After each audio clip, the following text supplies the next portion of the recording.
Assalamualaikum warahmatullahi wabarakatuh, and good morning to all the participants for our conference today. So my name's Wan Najmi bin Muhammad Fisal. My topic is pengurusan harta wakaf melalui pendekatan maqasid syariah. Baik. Apabila kita bercakap tentang pengurusan harta wakaf, sudah pasti kita akan mendengar pelbagai rentetan daripada isu-isu berkaitan dengan harta wakaf ini. Ada yang kita dapati antara harta wakaf ini ada yang terbengkalai dan sebagainya, dan ianya memberi impact especially for our economic system. In order we want to increase maximization in order to using resources yang ada di Malaysia ini ya. Jadi hari ini saya membentangkan tentang bagaimana kita nak menggunakan pendekatan dari sudut maqasid syariah itu ya. Baik. Jika kita lihat ya, wakaf ini merupakan instrumen penting di dalam sistem ekonomi sesebuah negara bagi kita memastikan pembangunan sosial ekonomi ini dapat dibangunkan dengan lebih berkesan, di mana terdapat beberapa isu yang timbul dalam menguruskan pembangunan tanah wakaf bagi tujuan pembangunan sosial ekonomi ummah, yang disebabkan terdapat beberapa syarat yang ditetapkan oleh pewakaf itu sendiri. Oleh itu kajian ini dilaksanakan bagi mengkaji beberapa pandangan ulama melalui kitab-kitab turas dari aspek perubahan syarat wakaf melalui pendekatan maqasid syariah, iaitu tasarrufu imam ala ar-ra'iyati menutu bi al-maslahah bagi sistem perundangan di Malaysia. Pengurusan dan pentadbiran harta wakaf adalah di bawah kelolaan Majlis Agama Islam Negeri, iaitu MAIN. Oleh itu, kerana pengurusan dan pentadbiran harta wakaf ini memang berada di bawah bidang kuasa MAIN yang perlu melihat kepada maslahah dan keperluan yang lebih luas dalam pembangunan harta wakaf itu. Jadi maka kaedah yang digunakan dalam kajian ini adalah adalah lebih pada berbentuk kualitatif ya, dengan mengaplikasikan kaedah analisis kajian kitab turas yang berkaitan dalam membantu pembangunan dan pengurusan harta wakaf dengan lebih berkesan dalam membangunkan sosio-ekonomi masyarakat di Malaysia ini. Baik, jika kita lihat ya pengenalannya, kita boleh melihat bahawa wakaf ini merupakan instrumen antara instrumen yang boleh digunakan pakai untuk pembangunan ekonomi di Malaysia. Walau bagaimanapun, ianya terletak di bawah bidang kuasa Majlis Agama Islam Negeri. Dan ini merupakan salah satu isu yang berbangkit ya dalam menguruskan harta-harta wakaf itu kerana fatwa yang dibuat di peringkat negeri masing-masing itu adalah berbeza. Tidak sama di setiap negeri dan negeri yang lain.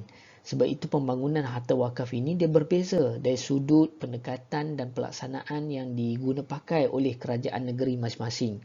Walau bagaimanapun, kerajaan Malaysia melihat bahawa perlunya untuk kita menubuhkan satu jawatankuasa ataupun jabatan yang menguruskan harta wakaf ini ya. Sebab itulah kita dapat melihat pada tahun 2004 kerajaan Malaysia telah menubuhkan Jauhar ya. Jauhar ini dalam menguruskan harta wakaf, dan dalam masa yang sama pada 2008 Yayasan Wakaf Malaysia telah ditubuhkan bagi memperkasakan penggunaan instrumen wakaf ini supaya lebih berkesan dalam membangunkan masyarakat Islam dan juga bukan Islam di Malaysia ya. Jadi ini berlandaskan juga kepada Pelan Induk Wakaf Nasional yang dibangunkan pada tahun 2021, dan ianya merupakan salah satu cerminan bahawa kerajaan Malaysia pada masa kini melihat bahawa wakaf ini merupakan instrumen penting kepada sebahagian daripada instrumen yang boleh dibangunkan kepada sosioekonomi masyarakat di Malaysia ini. Jadi jika kita melihat kepada isu berkaitan harta wakaf ya, kebanyakannya hilang manfaat ke atas harta wakaf dan tanah wakaf itu, dan dalam masa yang sama ianya terikat dengan syarat pewakaf waqif sewaktu akad wakaf dilafazkan. Jadi kajian ini cuba mengupas permasalahan di atas melalui penggunaan prinsip tasarrufu al-imami ala ra'iyati manutun bi al-maslah, yang bermaksud setiap tindakan dan pelaksanaan pihak pemerintah itu mestilah tertakluk kepada maslahah selagi mana maslahah itu tidak bercanggah dengan hukum syarak. Tetapi jika maslahah itu bercanggah dengan hukum syarak, maka tidak dibenarkan. Contohnya, tanah wakaf tadi, kita mengubah dia punya syarat pewakif tadi dengan alasan untuk membangunkan masalah penggunaan tanah tersebut dengan kita membina kilang arak. Maka kilang arak itu adalah tidak dibenarkan walaupun ada kebaikan masalahnya, ya, tetapi ianya adalah haram di sisi Islam, maka ia terkeluar daripada garis panduan yang ditetapkan oleh pihak pemerintah, iaitu mestilah tertakluk kepada masalah tadi, ya. Jadi kerajaan perlu mempunyai kuasa bagi penentuan harta wakaf ini yang telah diwakafkan oleh pewakaf agar tujuan sebenar sesuatu wakaf itu dapat dimanfaat seperti hasrat asal pewakaf itu sendiri. Baik, jika kita melihat kepada isu yang seterusnya, maqasid syariah ini, maka kita dapat memahami bahawa antara pelopor kepada ilmu maqasid syariah ini adalah Imam Al-Ghazali rahimakumullah. Beliau mendefinisikan bahawa masalah ini iaitu jalbu al-masalih wa dar'u al-mafasid, yang bermaksud iaitu jalbu al-masalih, mendatangkan, mencari manfaat, wa dar'u, dan kita cuba untuk menghindari daripada apa? Al-mafasid, kemudaratan. Jadi setiap perkara yang memberi maslahah kebaikan kepada masyarakat, maka ianya perlu didatangkan, perlu dilaksanakan bagi kita meningkatkan keupayaan wakaf itu sendiri. Kerana wakaf ini dia bermaksud kita mengambil manfaat daripada harta wakaf yang diwakafkan. So harta wakaf ini tidak boleh dijual beli dengan begitu mudah, ya, seperti jual beli dan sebagainya, kerana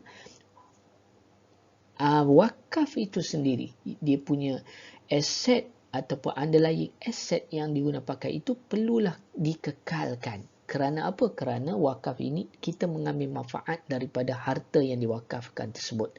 Jadi kaedah fiqh yang terdapat dalam mencerminkan kepada penggunaan maslahah tadi, la darara wa la dirara, iaitu kaedah fiqh ada menyatakan bahawa tidaklah kita memberi kemudaratan kepada diri kita, maka kita tidak boleh memberi kemudaratan kepada orang lain, wala dirara, ya. Maka ini adalah antara kaedah fiqh ataupun qawaid fiqh yang diguna pakai dalam kita nak menegaskan bahawa jalbu al-masalih wa dar'u al-mafasid itu merupakan perkara yang penting, ya.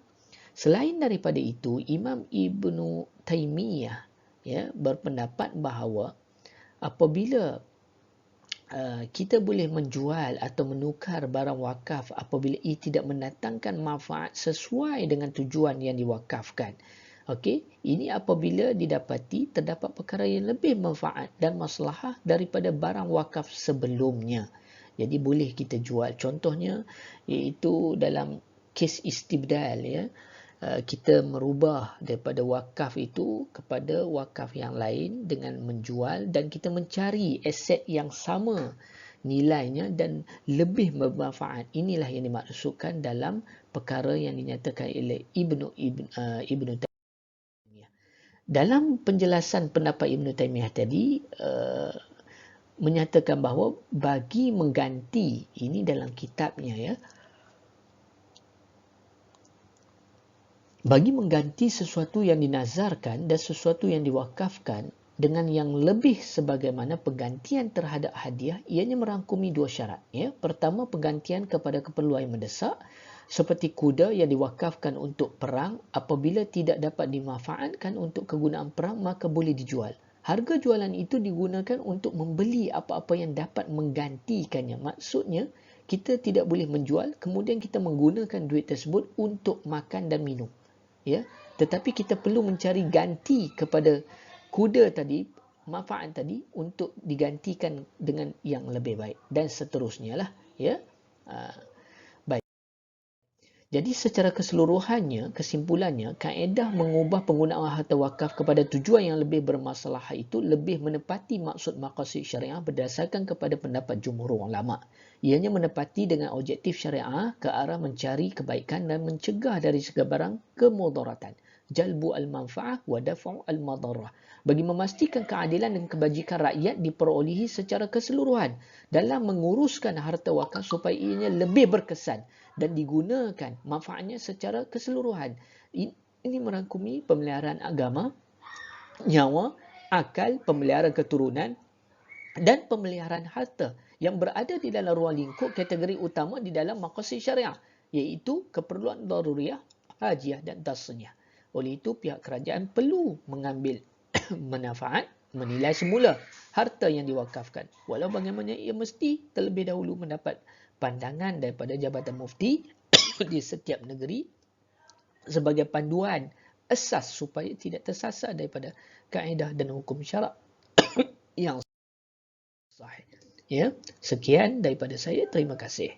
Assalamualaikum warahmatullahi wabarakatuh.